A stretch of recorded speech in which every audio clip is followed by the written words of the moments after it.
In all the places of the earth, they know that the gods and spirits affect man's path.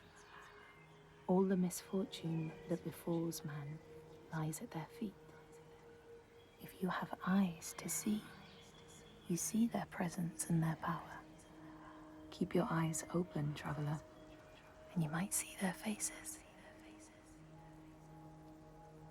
Here, they once said that Loki lies imprisoned in a cave, trapped by his enemies, who set a serpent above to drip venom on his face. His wife, Sigyn, sits beside to catch the venom in a bowl, but when she must leave to empty it, the poison falls unabated. His pain is so great that he thrashes and writhes.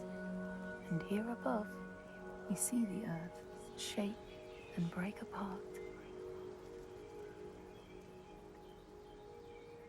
Across the sea, they know that the earth is carried in the arms of a giant.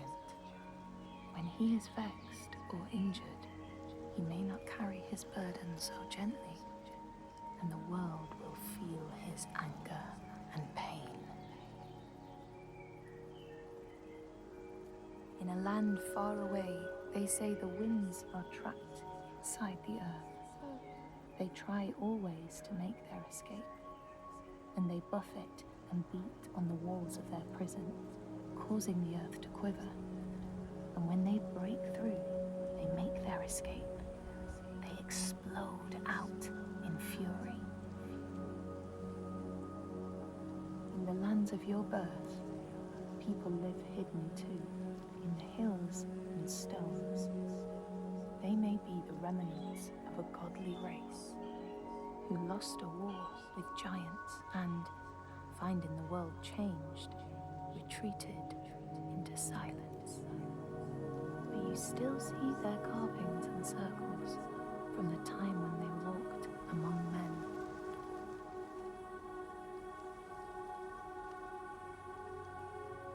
Here, they know that if times are harsh, you may ask of the hidden folk to share their bounty.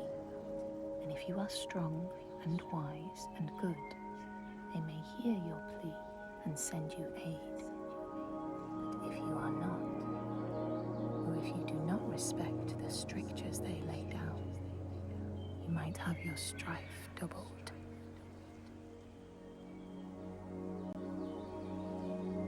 In the lands of your birth, and in these lands too, they know that people can be taken by the secret fair ones. If you are not careful and do not keep to the pathways, you may find yourself among them. In a land to the east, they know that when a traveler finds themselves lost, it is the fault of the Vadadash, who wait at the crossroads to trick souls passing by. The only remedy is to let your horse lead you home, because beasts have no souls. But if you have no horse, your soul is lost forever.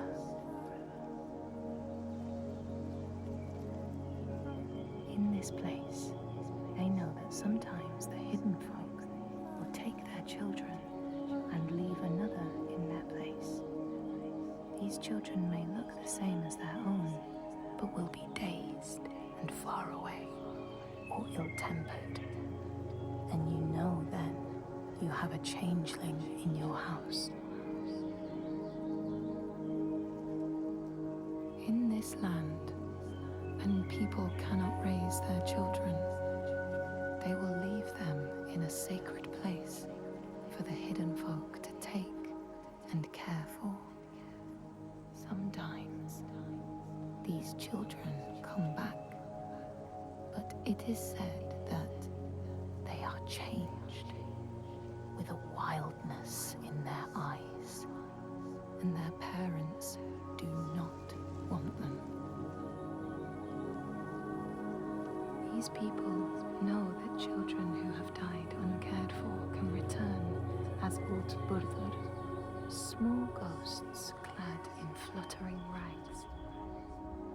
When there are storms, They may cry as they did when they were human, and will look for their mothers until they find them, and never leave them again.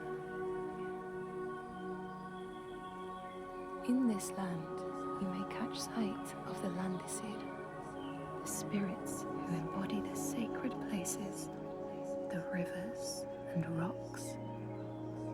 Do you see the Lady of the Mountain, the Fiat Kunan, who bathes in the waterfall and lets the drops fall on her shoulders?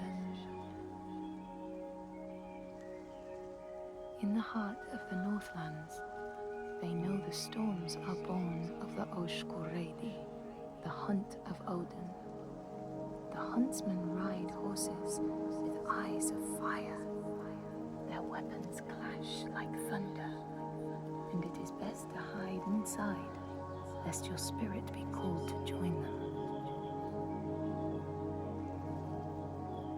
In your lands, traveler, they know that the Kailif, the hag of winter, is the one who hurls sleet and snow upon the land. She lives in a sea rock and rules the waves of the roiling winter ocean with her blackthorn staff. She strikes the ground to destroy the shoots of growing green, so the winter will lie long and low on the land. These people know that the sea god, Ran, sets out nets to trap sailors and drag them to her world.